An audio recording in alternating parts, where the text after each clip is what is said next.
Yo, this DSA1 UGA fan rants and opinions.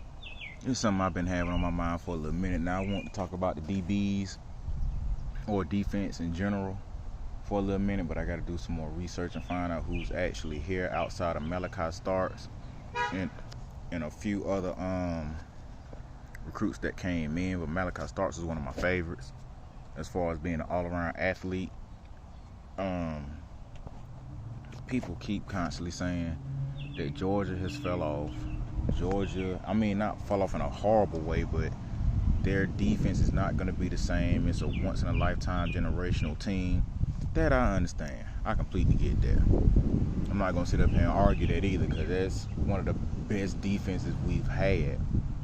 Now, with the incoming recruiting class, some of those young men are going to start right away. Some of the young men that have already been there and been rotated out on defense, they've played all of last season and possibly the year before.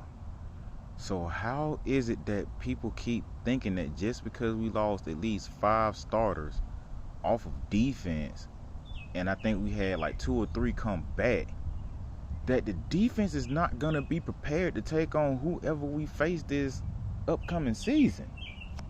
Like, I'm not understanding that. It's like, oh, y'all lost 5 people on defense and the defense is going to fall off. Have y'all not noticed what Kirby Smart has been doing since he got to Georgia? Think about it. Kirby Smart has been building up the defense since he got there. And I'm saying it in this aspect because the offense really hasn't gotten there yet.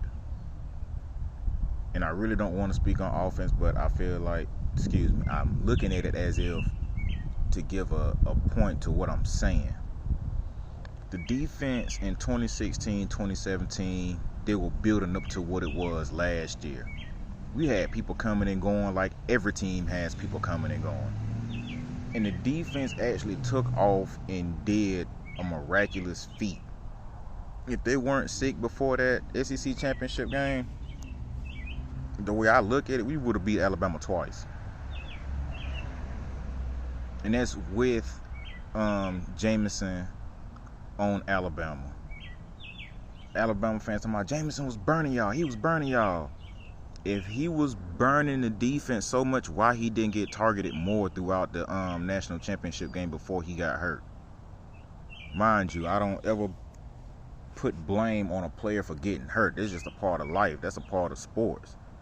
He could have, which is what he did. He came down with the ball and got ready to break to juke the defender and messed his leg up. He didn't even get hit until once he landed.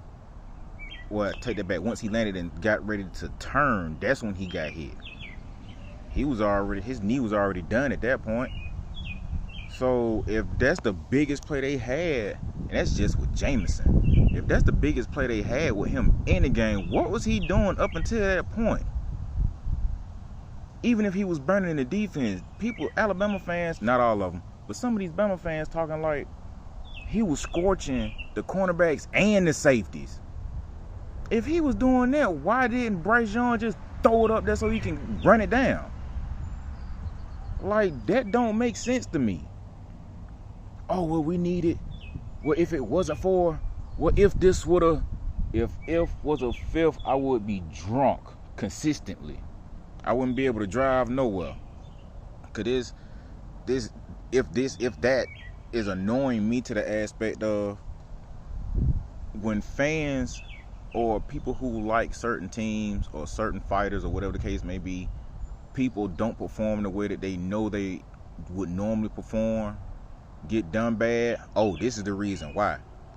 But when it's somebody that you like or look at in the sports aspect of being one of the best, and they don't show up, oh, it's an excuse. You can't have it both ways. You cannot have it both ways. Now, with this young defense that's coming in a sense, I'm glad we're playing Oregon, because I think Oregon has one of those air raid offenses. One of those air raid offenses that's gonna test our DBs. It's gonna test our test the defense in the aspect of they need their work early, and they're gonna see it. Maybe not consistently, but they're gonna see it. Bo Nix went to Oregon. He's a decent quarterback, but UGA already know pretty much how to deal with him. He's just on a different team. So depending on how this team work out as far as their offense, and from what I've been seeing in comment section and probably on some other YouTube channels, their offensive line is really not that good. So with that being said, or being taken into account, Bo Nix might be running for his life again. And with those players, because I think they still play like a spread offense, in a sense, it does work to Georgia's advantage. But if these young guys and some of the older guys that's been there get in and can't keep up, Oregon can beat us. That is a real possibility that could happen. Excuse me, get some drink right quick.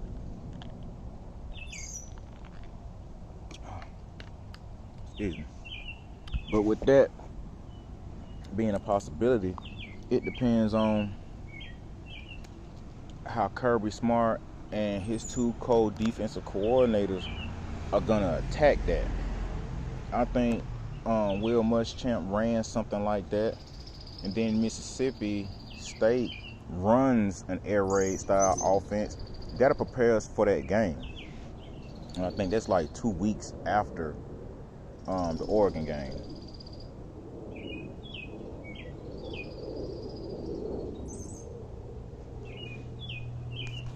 That's 2 weeks after the Oregon game. So if UGA can lock down Oregon and let's say make it a 28-14 game or 28-17 game, I'm just saying, depending on how things look when it first pop off, unless UGA offense with Stetson Bennett come out and just get the stomping on them early, scoring like 14-21 points in the first quarter up to the first half, and they haven't scored yet. Yeah, I'm not gonna say the game is over with because we've seen comebacks before, but to that point, it's probably gonna be over with. And another thing that I'm thinking about is that I would like for UGA to run back all the games that they lost. I mean, as far as outside the conference games that Mark Richt lost again. UCF, West Virginia, Oklahoma State, Boise State, even though we're 1-1 with them, because the first year, I think, the first time we played them, we beat them, and then the second time had that crazy looking uniform on.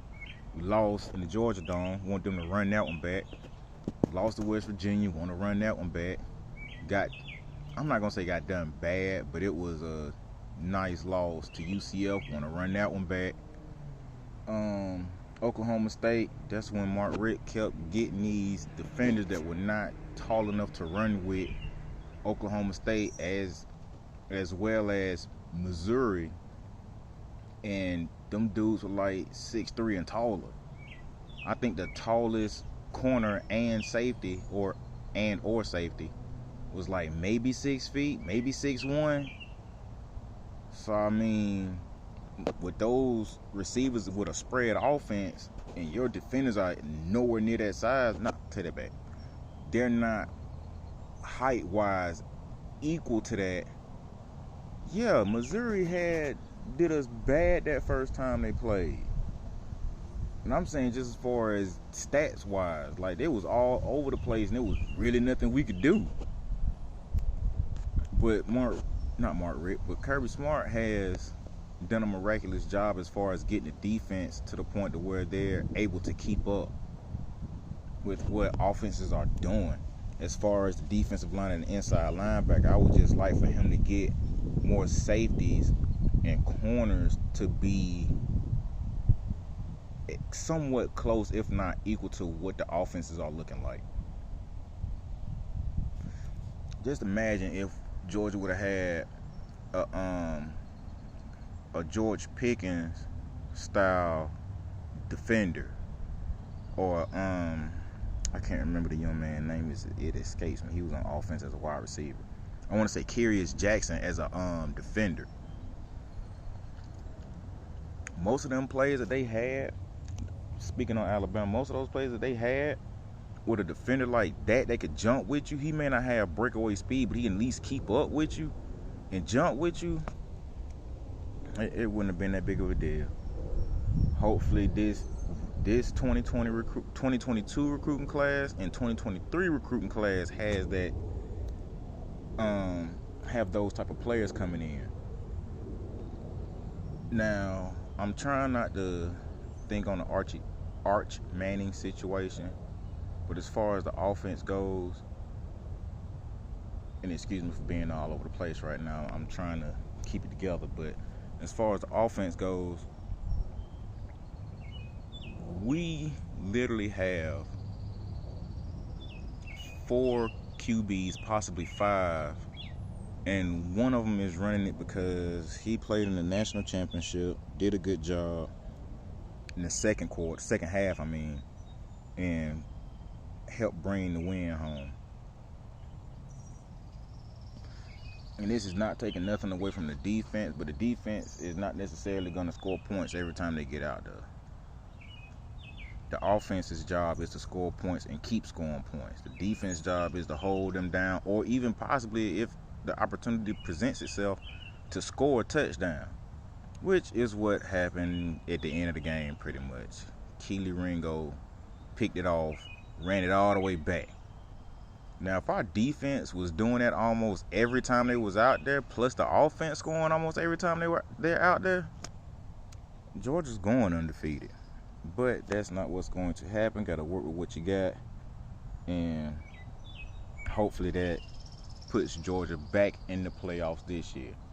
I've said this before myself, that I don't think Georgia defense is going to be as strong as it was, but I don't think that they're going to fall off as bad as most people think they are. We have at least 2 or 3 returning starters from the defense, plus people that have been getting rotated in all season last season, with and without injury. So this thinking that Georgia's going to lose to South Carolina by Golden Blue dude, yeah, I'm name drop. I like that dude as far as the information that he brings out on college football, even though some of it seems like it's a little absurd. Not even absurd, I think that's a little too strong of a word. Like, it's more of the aspect of being out there a little bit. I don't see Georgia losing to nobody. They got Spencer Rattler as their starting QB. He played at, I want to say, Oklahoma, and he did okay there from what people were saying, because I really didn't watch Oklahoma like that. But people were talking like Spencer Rattler is going to light teams up in the SEC, and I think this is last year as well. So it depends on what they looking like by the time they play Georgia or Florida or Tennessee or even Missouri for that matter. Missouri might actually do a little better than what they've been doing, which I don't really see them doing too well. I at least see them going to possibly 6-6, 7-5. I can see South Carolina possibly going 8-4, 9-3. I don't really see Florida taking off like that for real, because most people don't take this into account, that a new coach with a new coaching staff, or just a new coach with the current coaching staff, is going to take off and win like 9 or 10 games as soon as they get there, like off the bat, unless they just have a team as strong as Alabama or Georgia, Ohio State, or Clemson, or Oklahoma, Texas, maybe even UFC in their glory days. Like, these coaches need time. And most of these people that like sports, at least college football, gotta take into account that these coaches are just coming in. They gotta implement their style. They gotta implement what they believe in and get these players to ride with it in order to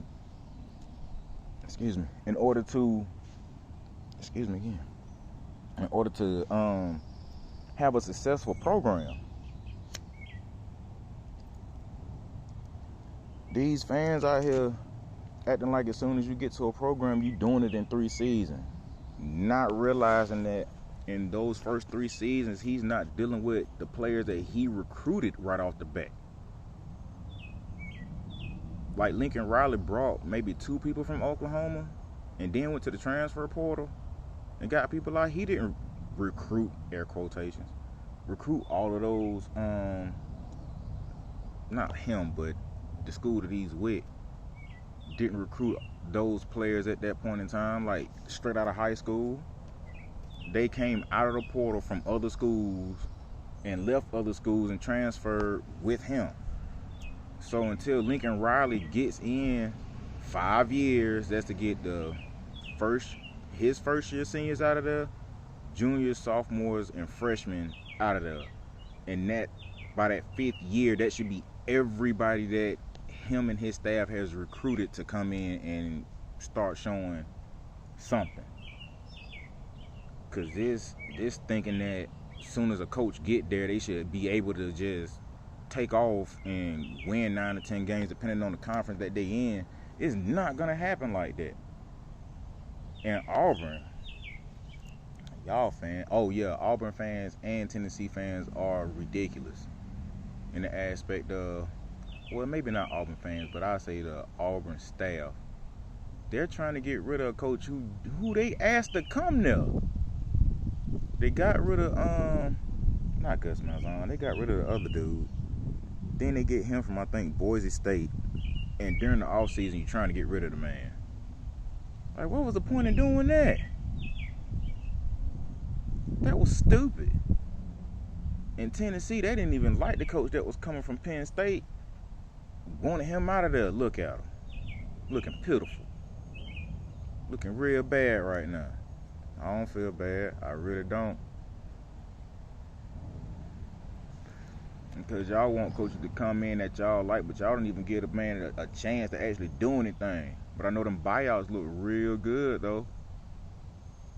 Go ahead and fire. If I was a coach, go ahead and fire me after 3 years and you got me on contract for, let's say, $10.5 million.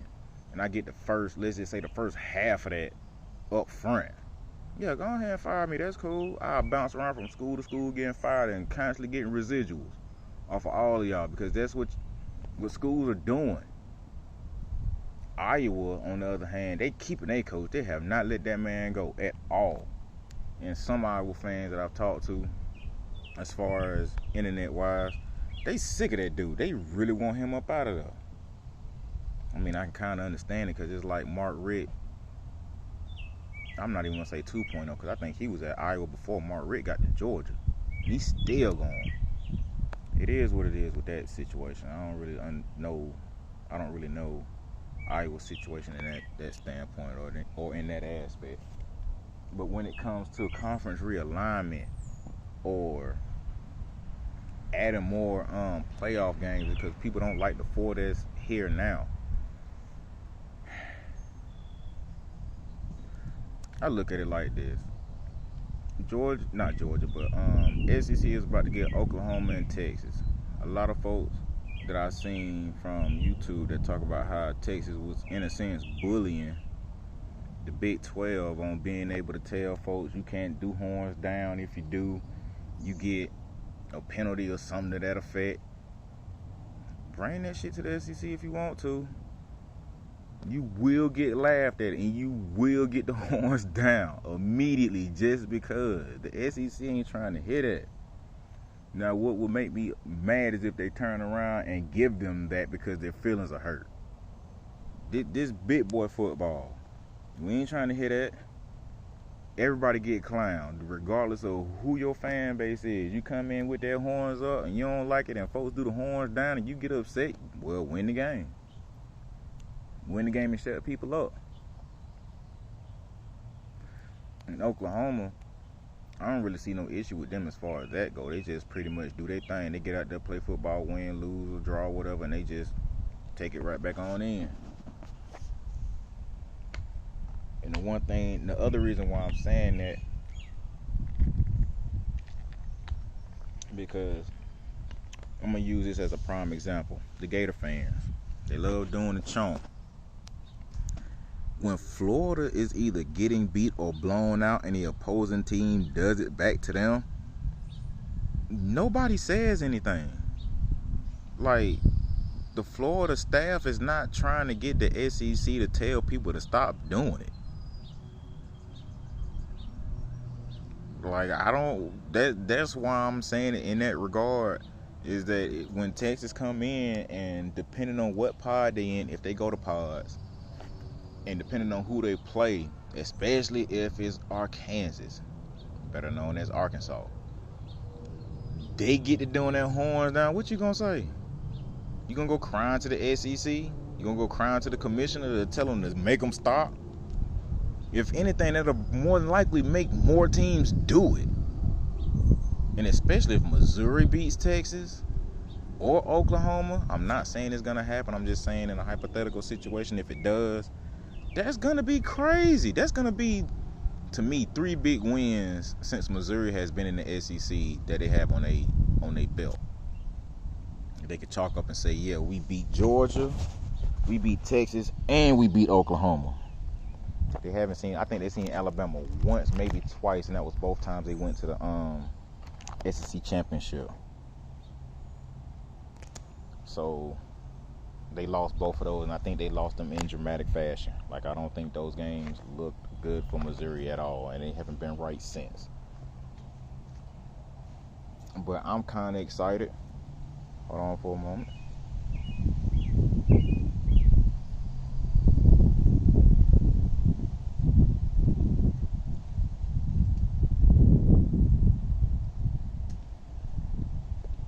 I'm kind of excited to see Missouri, I mean not Missouri, but to see Texas and Oklahoma get into the SEC, just to see what it'll look like.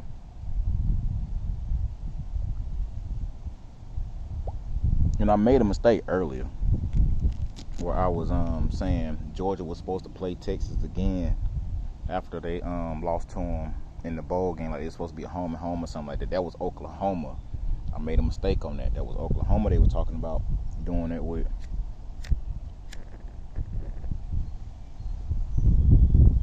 Instead of Texas. So Oklahoma already know what it looked like, and they had the best quarterback, I would say, that year we beat them, which is, I want to say, 2017, when I forgot the defensive player name that said humble yourself. They not gonna like that too much. They're really not gonna like that, because I'm quite sure some Georgia fans and maybe even the media is gonna be like, remember this, humble yourself. They wasn't humble. Baker Mayfield was out there windmilling and doing all this other goofy stuff and left the field. I think he left the field crying. I could be wrong, but I think he left the field pretty upset, doing all that showboating and showing off, and ended up going into double overtime, and they lost, which is not all on him. I'm just saying. I think he was doing more showboating than the rest of the team. So yeah, that affected him, and then had to turn around and be on the same team with the dude that helped beat you, Nick Chubb, up there in goddamn Cleveland. But I would really like to see Georgia run those games back that they lost under Mark Richt. The Texas game, the way it's looking, is gonna happen eventually. Once they get in 2025, some people are saying they want to see them, or they think they might come in 2025. I mean, before 2025, which I seriously doubt, because if that was the case, it would have already left. And the other thing that I'm saying that, based off of the Big 12 got 4 more teams coming in, like next year. And Texas and Oklahoma could have already left, or could be leaving by next year. Since those 4 are coming in, they could be leaving. Probably won't find out until this time next year.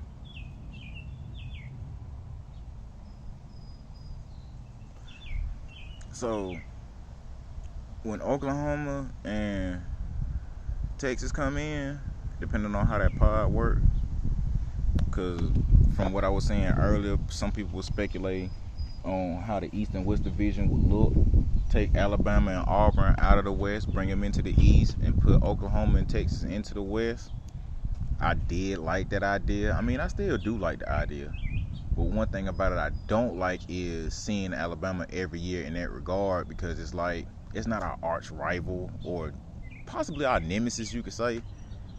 But it's like, that's one team that's in our way, and it seems like it's better to beat them when they're in the West compared to beating them sometime during the season if they were in the East, because it would be like Georgia, Florida all over again, in the regard of the East would now have to go through Alabama instead of going through Georgia. Or in a sense, both, because if you can't beat Georgia, you're not going to beat Alabama.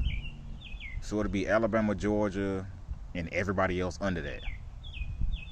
And that would be the SEC championship, pretty much Alabama and Georgia every year, if Texas and Oklahoma are in the West. So that would be kind of crazy and kind of cool. But if they break it down into pods, depending on how they do it, you can, in a sense, break the East up into, let's say, Georgia, Auburn, Florida, let's just say South Carolina, then Tennessee, Kentucky,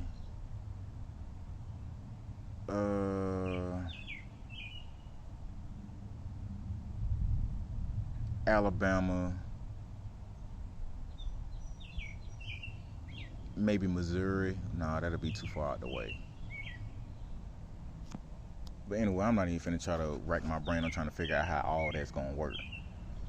But just in case they do figure out how they was gonna put it all together, Gold and Blue Dude did do a good example of how they was gonna put it together, or how it would look as far as regionally, with Texas, Oklahoma, Missouri, and Arkansas, LSU, Alabama, Auburn, no, Mississippi State, LSU, and Texas A&M, Alabama, Auburn, Georgia, and let's say Florida, then Tennessee, Kentucky, South Carolina, and like one other team. Like, that look, to me, I can agree with that. Like, that looked nice. But other than that, man, I'm pretty much done with my opinion / rant, or whatever the case may be, with that. And I'm just thinking of something else. Bump it, man. I'm gonna talk about the Arch Manning situation. If Arch Manning comes to Georgia, when will he play? Is he gonna immediately jump the line over Carson Beck, Gunnar Stockton, and Brock Vandagriff, depending if Brock Vandagriff and Gunnar leave, or Carson Beck and Brock leave? So does that make him an instant start? He don't even know the playbook. He don't even know what's going on like that. So how is he immediately gonna start over players that have already been here? According to the way Kirby runs the team, you're not just gonna jump in and start unless you really got the talent to jump in and start. And we seen how Fromm looked. He had decent talent, but once the weapons around him left, he couldn't do nothing else with it. So I mean, will Arch be another Fromm? Look good with the weapons around him, and then once they leave, he decline dramatically? Or do Georgia keep Carson, who's gonna make plays, and also Brock, who's going to make plays, and when gonna get his chance, he's gonna make plays? So does Arch sit behind three of those guys? That's his whole college career pretty much, if all of them are that good. Then that means he ends up transferring out like Fields and Eason did, and then goes to another school and shows out. Then what? Everybody gonna be saying Kirby made another mistake by getting Arch. Like, what's the point in building up all this depth when you're not even using it? Like, to me, that defeats the purpose, and a lot of fans from other teams have a point. You go to Georgia as a QB to die, because Georgia's not putting in these quarterbacks like that. Les Miles, and I want to say one other coach, I think Steve Spurrier or Jim McElwain. He rotated both of his quarterbacks in and out, not counting Nick Saban, because he's done it with Jalen Hurts and Tua. But before he did it, I want to say those other three coaches did it before him, or maybe right at the same time and possibly after him. Kirby Smart is not rotating quarterbacks out like that. You don't see the field like that. When Fromm was in, Fields got to see the field on boo-boo plays. Stetson in, what QB behind him got a chance to come in and really do something besides Carson? And that was real limited. And I think he threw a pick the first time he jumped in. He didn't see the field no more. But other than that, man, I'm done. DSA1 UGA fan, go to my MeWe page. If you ain't heard of it, try it out. Check it out. I have 2 pages on there, college football discussion and trash talk, and I have another one called, I think, just college football and discussion. And there's some people in there from almost every fan base, just depending on who they like. It's a lot of SEC fans in there. There's some Big 10 fans in there, some Big 12 fans. I don't think there are any Pac-12 fans in there, or at least I haven't let them in yet. But answer the questions, jump in and speak to folks, have a good time, and talk some trash. This is DSA1. Alright, I'm out.